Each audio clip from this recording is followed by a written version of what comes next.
niin, siis tässä on nyt vuoden 2012 Muuperinojan uusi kesäasumuoti. Tällaiset hamehousut ja tällainen tyylikäs esiliina.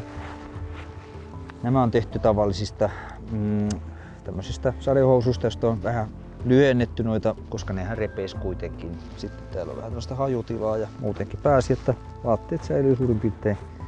Pysyy päällä. Kyllä. Tässä on sitten taas tämmönen niinku pakasta vedetty liian siisti tuore malli. Nyt kyllä siinä kohtaa on mukana kaikenlaista eritettä ja suoturvetta ja hajua myöskin.